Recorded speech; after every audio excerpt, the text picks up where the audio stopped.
Hello everybody, this is Deirdre Watson and welcome to Conversation with Dee. This is the place that you get to meet some really interesting, inspiring and clever people who have lived, the ones at the moment in the Northern Territory, have lived their life, haven't always come from here, but they have incredible stories to share with you. So once again, this is the place to be inspired, to find out a little bit more about people in your community. Annette Gillanders has a specialist background in education, management consultant, coaching, business coaching, marketing, training and public speaking. Annette's extensive background in private industry management has earned her respect across the territory. She has been a role model in business, having won 5 awards for leadership and business excellence, including the 2008 Northern Territory Businesswoman of the Year. Annette has significant experience across several industry sectors, including education management, corporate training, management and human resources. She has developed and implemented strategic direction, policy, procedure, as well as a number of educational training programs for organisations' values, journeys, strategic marketing, management and performance management plans, and recruitment and retention strategies, to name just a few. Annette has an extensive understanding of the challenges that face the territory and the development of business growth. As a small business owner, she travels throughout the territory facilitating in business and human resources. Clients Annette has worked with include the Department of Defence, Charles Darwin University, the Australian Institute of Management, and the Department of Business and Employment. She has developed and implemented highly successful programs for the Australian Industry Defence Network and the Northern Territory, AIDANNT and Parks Australia, as well as Roper Gulf Shire. Diverse and flexible, Annette has unique ability to understand the needs of organisations and individuals. She is focused and innovative, an engaging and inspiring speaker. Annette frequently sought out to provide motivation and subject matter expertise.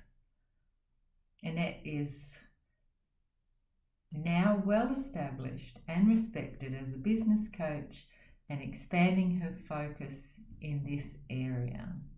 She's a brilliant lady and many achievements. Hi Annette, how are you? Good, Dee. Welcome to today for Conversations with Dee. Lovely to have you. Thank you very much for your time, because I know you are busy and everybody is busy at this time of the year. So I really do appreciate you being here. I thought we'd start with asking you, who is Annette?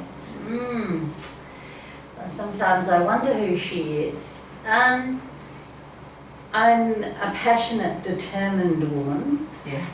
Who came to the Territory 40 years ago, and I'm not that same person. No. I was, in a really dominating relationship and didn't feel that I could express myself. And when I got through that, then I was able to, find out who I was. And so my passion and determination and focus is probably who I am, but it's got a big, big, big splash of generosity in there. Yeah. So I'm a really big believer in kindness. Yeah. And generosity, and I sometimes feel that we lose that, absolutely. the graciousness of things, like, people like you and I will hold an event and people just don't respond or think like that. To me is graciousness. Yes, yes. Maybe good manners, like our mums taught us. Yes. So sometimes my generosity's got me into trouble because I've probably given too much where I shouldn't have. I can relate to that, and I think it can be a female trait, but it doesn't seem to be as big an issue as it used to be. No, because I think we've learned boundaries. Yeah. Which I think is, and people like you and I teach that, so that helps our sisterhood, around boundaries. It's interesting, if I just interrupt there, that I was just listening to a podcast this morning about kindness, and the gist of the podcast was people are really unwell because they're not being kind, and it's kind of a full circle, isn't it? We do. It's good for us, the blue zones where people live longer, love family, so they're really important values. Yeah, I was looking at my one of my credit card statements the other day, saw how many bunches of flowers that I ordered. Yeah. Because I just like giving. Yes. I don't expect anything back. Yeah. I get a lot of joy from that. Yeah. And I think that's really who I am. So when we relate that to my work, I give a lot. Yes. And I've had to learn boundaries in there too. Yes. Yeah, I think there is a line where we do have to not give everything. Yeah, that's right. So you're a generous, kind, loving person. You've been here and you're a strong individual through experiences. What else is there that we don't know about you? Independent and adventurous. Yes. I like to climb mountains and discover. I'm a lifelong learner. Yes. I learn from anyone and everyone, like from the world. Yes. And even from those really shitty events that take you to the brink. Yeah. I learn from those as well. I think they're the biggest lessons. Yeah, and the crappiest teacher. And even though for those that know me, see me as extroverted and outgoing and, enjoying people, I'm actually a bit recluse. Yes. So I really enjoy my own time. Yes. I'm an avid book reader. Yeah. And I fill my cup by going and reading. Yes. And having that time by myself. Yeah. And I love nothing more than evenings on the couch with my husband. Yes. Well, I was going to bring up the video that I saw of both you and your husband during the coronavirus in the early days, singing. And so you sound to me like you also have a damn good singing voice. Have you done any singing? But what about that? I obviously get that it's the washing hands time. Yeah. So there were a couple of things around that. We did 2 videos. Did you see? You saw the one where we were singing at the table, and that was kind of at the beginning of that COVID where we felt everyone was sad. Yes. And we needed to bring some joy, even if it was a bit crazy. Yeah. So that's kind of why we did that. And then the hand washing situation was really teaching people how to wash their hands properly. Like seriously, that's what it was about. Yeah, the because time needed. We didn't know, we didn't really know how to wash our hands. But so I enjoy hanging out with Doug and having lots of fun with him and doing crazy stuff. Well, sense of humour was the thing that I was going to add to what we first added. And of course, so you said you've been here for 40 years, and when did you meet Doug then? When did he come along? So I first came to Darwin, it was Darwin that I came to first, and then I lived in Alice and I lived in Catherine. Oh, yes. And then I went to Mount Gambier, which was where I separated. And then I came back to Darwin with my first husband, and we separated, and I was working at the uni. Oh, yes. So, and so was he. So, that's where we met, was at university. So I was doing my master's in education and had to have a mentor. Oh. So I chose him, and I chose him because he'd been around a long time, Yes. had a huge network, and was really super smart. Yes. And so he marked my assignments with gusto. Yes. Red pen.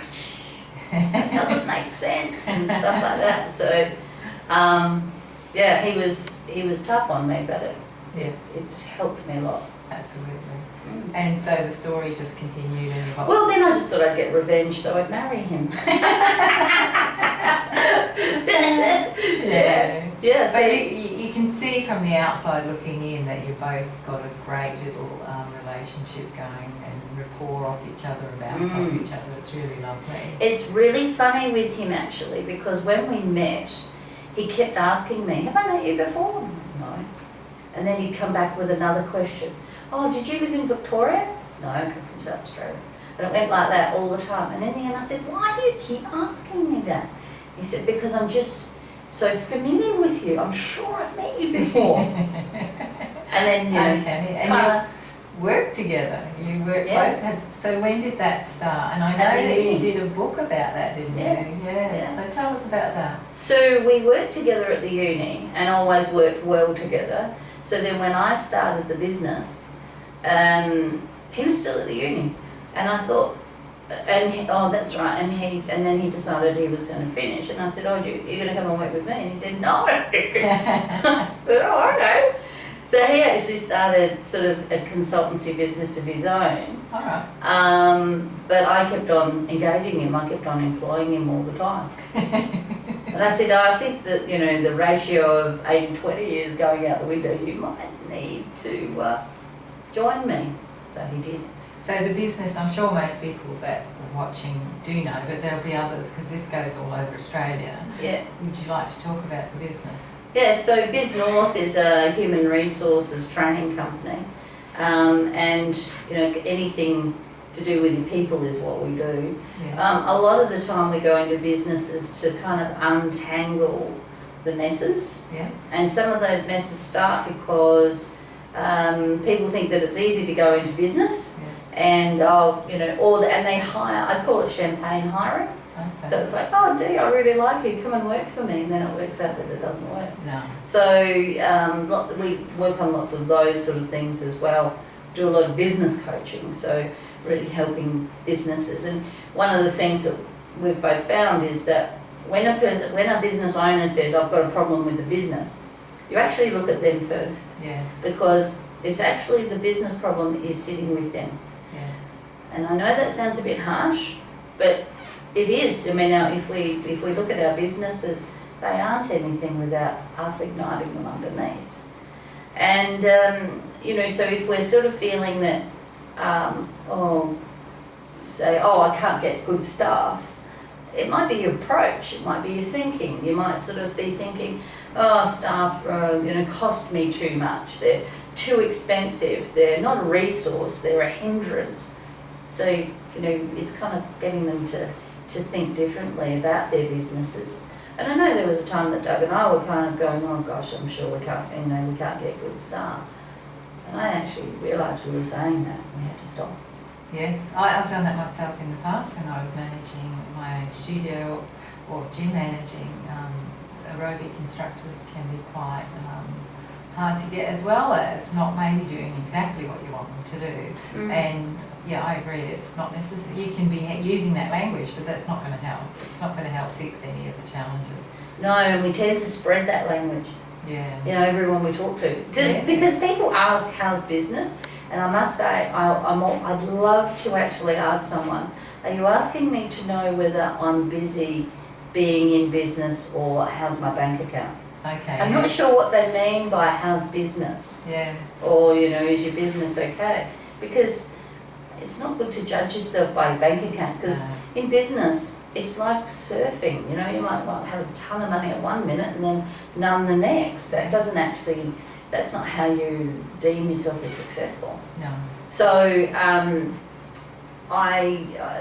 we work a lot on those kinds of areas with people. There's all that business stuff where they, and then they might be in a difficult situation where there's a bullying case, or there's an unfair dismissal, or the business needs reorganising. That's another one. We do a lot of restructuring, helping to create the architecture around the inside of the business. Yes. And we also do, we tailor training, and we design training matrices. So we're just doing one for an organisation at the moment where we've got to go right through the organisation and identify each area, which is so varying, what their training needs are. And that's great because the organisation's not just doing a knee-jerk, oh, we need training, so we just do work health and safety and some soft skills. Yes. They're actually tailoring it, which is really cool. Fantastic. Like that work. It would be something you can get your teeth into. So Yeah. it's not just, as you say, the knee-jerk reaction. And I gather that you don't just do it here in Darwin. No, I've just actually got a call this afternoon from Brisbane, so I've got to Brisbane, I've got Canberra. Funnily enough, I don't get any from South Australia, which is where I come from, and Western Australia, but we also get a lot of remote territory work, Okay. Yes. like into communities and things like that. That's fantastic. And that It's would really be interesting. Yeah, and interesting because The diversity, the challenges that they're up against. yeah. Retention is a really big thing out there, you know, Yeah. like people burn out pretty easily. Really? And there's, and usually in those sort of higher positions, they'll, you know, it's hard living and hard on their families. Okay. Yeah. So then it's sort of So like, isolation and different lifestyle, yeah, different, like you can't just turn on your air conditioners all the time when you want to, or well, the other thing that's interesting about community is it's highly demanding from the community itself. It's Yeah. almost like it's on 24/7. okay. So, you know, if you're, say, the manager of services, you know, they'll ring you up or run into you down the street, oh, such and such, I need this, you know, and it's just, I want it now. It's very now. Yeah. But it sort of seems like it's sleepy and slow. It's actually quite busy, and they don't have boundaries. You know, that boundary conversation again. Yeah. They don't, you know. And I say to them, well, you know, you need to help to train. You need to train the people to be able to not cross all those boundaries, but they don't seem to because they're so passionate about what they do. Yeah, I imagine. But they burn out quickly, get high turnover. So then it's a matter of bringing other people in, Yes. which is really hard. And one of the other things that you didn't add to the beginning is you are an author. I Oh, mentioned yes. 2 books, so do you want Yeah. to tell us a bit about your first book, Working with Your Husband? I forget what the title of the book was. Yes, so I've even forgotten. How good's that? Yeah.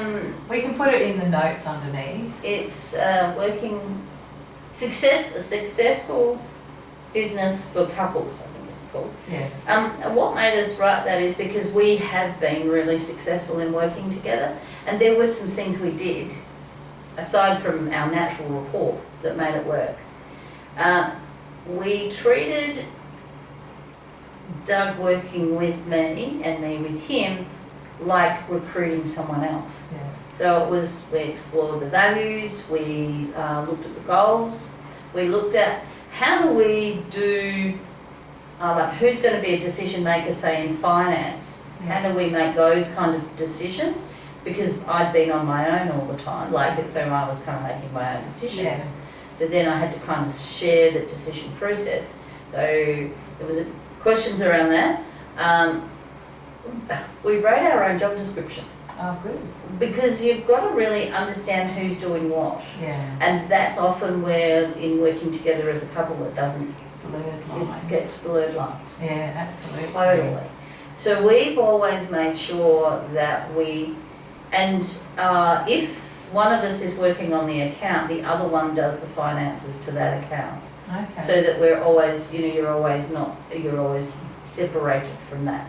You know, But it would seem that you also both have, what's the word I'm looking for? You can see everything that's going on, so there's no hidden bank accounts or hidden expenditures or hidden agendas. Yeah. And not that you would deliberately do that, but it can happen if you're not both getting to see what's going Oh, on. absolutely. Do you remember the floods in Catherine? Yes, I do. Were you there? No, I was here. So we were engaged by the government to go down to help some of the small businesses. Yeah. And that's where working couples come from, is Catherine is full of it. Yeah. Because, the husband has, say, is capable in, say, driving a piece of equipment, and he says, oh, I'll become a, what do they sort of, subcontractor. Yes. So, which is really small business. Yeah. And then it grows, and then he says, well, I need someone to do the books, and then automatically the woman does it. Yes. And then he doesn't want to know about the books. Yes. And then it all lands on her. Yes.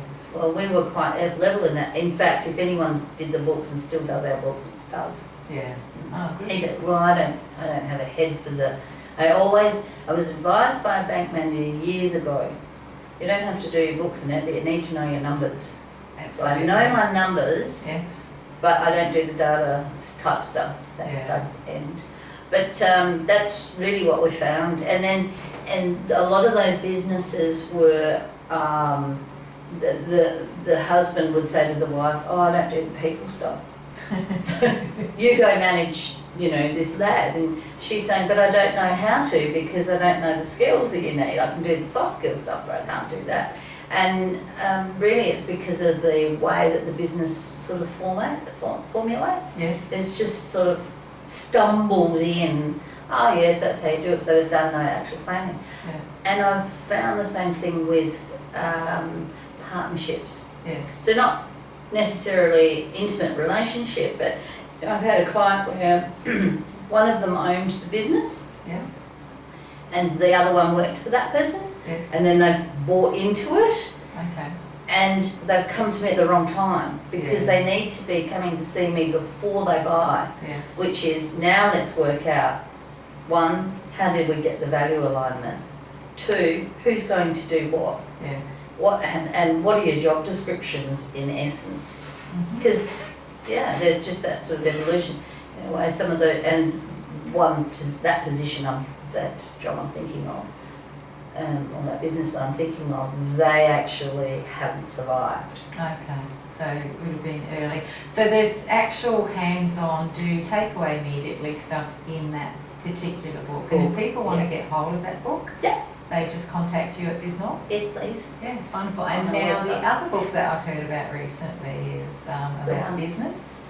Well, not really. It's kind of, well, it's got, yes, it is business. So it's called, I'm on to chapter 3 at the moment. As you know, writing a book takes a while. So it's called Let Go for Peace Sake. Yeah, great title. Thanks. I I'm like glad that. you like it. Yeah, no, I do. Someone actually suggested that I replace peace with a word that ends with K and starts with F. Oh. And I'm like, too many books out there like that. Yeah. And it is actually about what I'm saying is about your peaceful way of living your life. Well, I love it because as a life coach, most people want peace. That Yeah, is they the do. word they use. So Yes. I love it. I think it's It's true, fantastic. they do. Thanks for reminding me of that. Yeah. So through my years of being in business and coaching a lot in business, is people just hang on to stuff. Like hang on really tight to this emotional stuff, which we talked about before, that can make them really sick. Yes. But not only that, it just destroys their life. And if you've got a belief about something, and maybe it is in the past, you keep re-believing it, you never let go. Reinforcement, but unresourceful reinforcement. Unresourceful, completely. So the book's about, it's got case studies, it's got theory, and it's got a questionnaire for yourself as to where are you at, so where are you relating to this kind of thing. And I've had a few things myself that I've not let go of. Yeah. That haven't done me well. I think you're not alone there. I think most of the world would be. And I think it's the hardest lesson in business even, is to let go. And it is. There was a book that I read, I'll just add this little interjection, in Thailand, To Catch the Monkeys, I don't know if you've heard it, with the coconut, they scoop out all the flesh and they leave some in there, and the monkey comes in and grabs hold of the flesh, and they capture the monkey because he won't let go. He will not let go. And it's what we do with our brain. If we will be free, we can just let go. I think it's fascinating. Oh yeah, I need to look that up because that's exactly what I'm saying. Yeah. I've kind of been thinking, about the gym bar, not letting go. Yeah. But sometimes you do let go a bit easy, don't you, with that one? But that's a very good one. Oh yeah, no, I love it because it's really easy to take on that information and realise. Although I've got personal training clients and other people that even though you can show that, they're still not going to let go with just that information. There's obviously a lot more work. There's a lot more, isn't there? There is a lot more. And, you've got to be willing to, and one of the things I talk about in the book is being willing to let go for a safe landing. Yes. There is a safe landing. Yes. But we don't trust ourselves enough. Yeah. And, that perception is such a big thing too. We want to say, oh, well, that person's treated me that way, so my perception or my convinced strategy is that that's going to be like that again. Yeah. But have you ever thought about doing it differently? Yeah. Yeah. So it's been a work in progress as books are. Yeah. And I look forward to more time to be able to write it. But so the inspiration behind the book is your years of working in your field. Yeah. And the outcome that you want for the readers when you eventually get the book finished, what would be that? I want it for them to be able to let go. Yes. But access to people that maybe can't access people like you or I to help them to let go. Yes. It's a resource for them to get them started, and maybe, where they feel that just that last part, they, find someone that can actually help them. Yeah. And I think a lot of people do need, doing it on your own isn't the way to go. No. So the saying that I've always used for people is the brain that has the problem can't change the problem. Yeah, it's a good one. It needs an input of something, and it could be the hairdresser, they're pretty good. Yeah. Not qualified, but it could be, it doesn't have to be a fully qualified person, but just sharing some of these issues can be the start of it. But I do agree, you do need to go to a professional coach or somebody who has some skill in that area, or a lot of skill in that area, to shorten the process of getting to the end. I mean, years and years of you can go a short track to get there. Yes, because we do like the pathway of least resistance.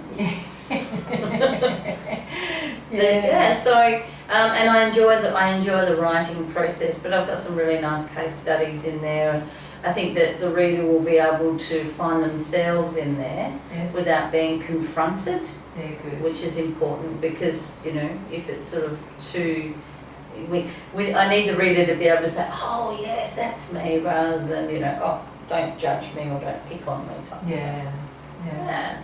And so what's next for you? That's an interesting question. I've got a really good year coming up next year. There's a lot of work already scheduled. There's some travel in there, which makes me a little bit nervous. Oh yes, but excited, depending. Excited, yeah, depending. Let's see how it all goes in the next 2 months, I guess. Yeah. Well, one of the things that I do put in the book too is that we've got to have a lot more patience. Yeah, and I just think that even with this COVID thing, where we've had some level of patience, there's still a high amount of no patience. I was surprised by that myself. People just want to quickly get to the next get back to their normal life, or get back to normal, or the new normal, and it's like, hang on a minute, there's something serious going on here that has to be addressed in whatever manner it has to be addressed in. I'm ready. Let's just wait.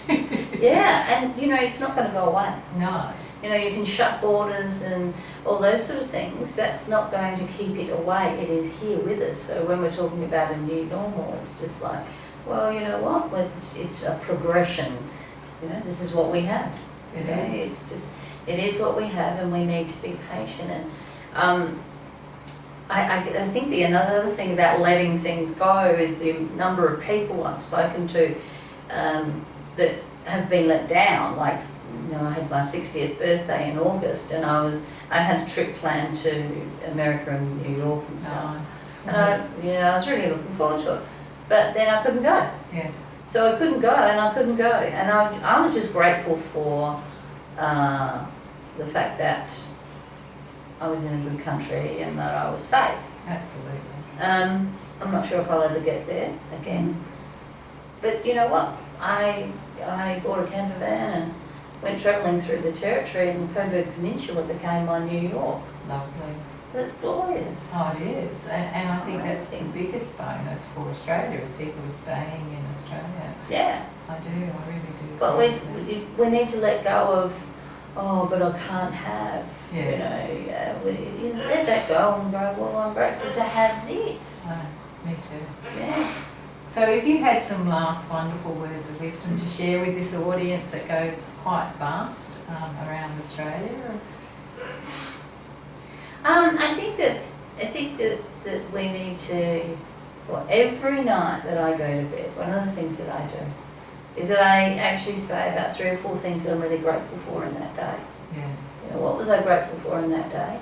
And then I set up what is it that that I would like to achieve for the next day. And so when I wake up in the morning, instead of reaching for my phone, I actually think about what it is that I want to achieve in that day. And I'm not talking tasks, but I'm talking about, I might want to have more peacefulness. I might, want to be thinking about kindness. I get a bit frustrated with people that say, oh, Dee, I couldn't contact you because I'm so busy. And for me, that's a bit of BS. It's like I honestly don't make excuses about contacting my friends or people that are in need. Yes. If I know that someone's not well or needs something, just checking in, how you going? I don't find that an imposition. So I think that's where I sort of see a bit of adding some kindness to the well. Yes. So that gratitude both ends of the day, Yes. and just being really happy. Yes. Be happy that we live in a beautiful country, and we're blessed. We I are. really think we're so blessed. Yeah. And it's finding those blessings, which is what you're saying. By being grateful, you find the blessings, and then that attitude is a snowball effect, isn't it? You get more looking for the glass full rather than Glass empty. empty, yeah, absolutely. And I think that we need to, and I think we need to let go of stuff that holds us back. I think we need to become more patient, Yeah. put out a lot more kindness, Yeah. and be grateful. What more could you want? Words of wisdom. Thank you very much. Oh, thank I really you, Dee. appreciate your time. It's been fantastic. I appreciate being asked. Lovely.